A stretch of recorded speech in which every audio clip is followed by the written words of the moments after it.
"Go back to Pharaoh," the Lord commanded Moses. "Tell him, this is what the Lord, the God of the Hebrews, says, let my people go, so they can worship me. If you continue to hold them and refuse to let them go, the hand of the Lord will strike all your livestock, your horses, donkeys, camels, cattle, sheep, and goats, with a deadly plague. But the Lord will again make a distinction between the livestock of the Israelites and that of the Egyptians.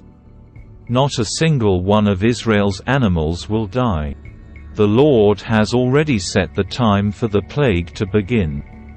He has declared that he will strike the land tomorrow." And the Lord did just as he had said.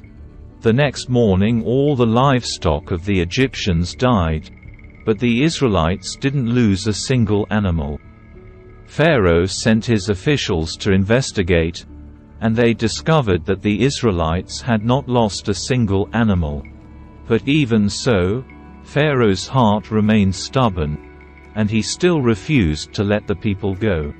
Then the Lord said to Moses and Aaron, "Take handfuls of soot from a brick kiln, and have Moses toss it into the air while Pharaoh watches. The ashes will spread like fine dust over the whole land of Egypt, causing festering boils to break out on people and animals throughout the land." So they took soot from a brick kiln and went and stood before Pharaoh. As Pharaoh watched, Moses threw the soot into the air, and boils broke out on people and animals alike. Even the magicians were unable to stand before Moses, because the boils had broken out on them and all the Egyptians. But the Lord hardened Pharaoh's heart, and just as the Lord had predicted to Moses, Pharaoh refused to listen. Then the Lord said to Moses, "Get up early in the morning and stand before Pharaoh. Tell him, this is what the Lord, the God of the Hebrews, says, let my people go, so they can worship me. If you don't, I will send more plagues on you and your officials and your people. Then you will know that there is no one like me in all the earth. By now I could have lifted my hand and struck you and your people with a plague to wipe you off the face of the earth. But I have spared you for a purpose, to show you my power and to spread my fame throughout the earth. But you still lord it over my people and refuse to let them go. So tomorrow at this time I will send a hailstorm more devastating than any in all the history of Egypt. Quick! Order your livestock and servants to come in from the fields to find shelter.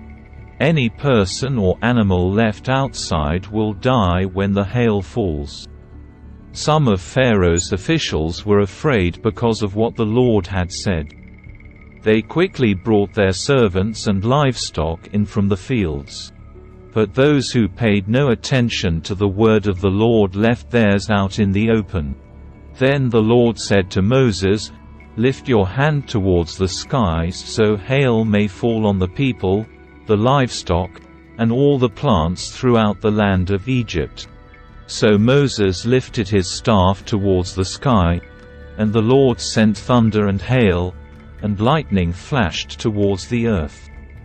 The Lord sent a tremendous hailstorm against all the land of Egypt. Never in all the history of Egypt had there been a storm like that, with such devastating hail and continuous lightning. It left all of Egypt in ruins. The hail struck down everything in the open field, people, animals, and plants alike. Even the trees were destroyed. The only place without hail was the region of Goshen, where the people of Israel lived. Then Pharaoh quickly summoned Moses and Aaron. "This time I have sinned," he confessed.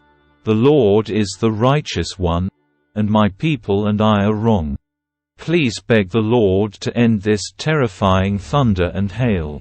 We've had enough. I will let you go. You don't need to stay any longer." "All right," Moses replied. "As soon as I leave the city, I will lift my hands and pray to the Lord.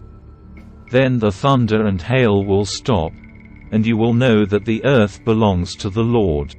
But I know that you and your officials still do not fear the Lord God. All the flax and barley were ruined by the hail, because the barley had formed heads and the flax was budding. But the wheat and the emmer wheat were spared, because they had not yet sprouted from the ground. So Moses left Pharaoh's court and went out of the city. When he lifted his hands to the Lord, the thunder and hail stopped, and the downpour ceased. But when Pharaoh saw that the rain, hail, and thunder had stopped, he and his officials sinned again, and Pharaoh again became stubborn. Because his heart was hard, Pharaoh refused to let the people leave, just as the Lord had predicted through Moses.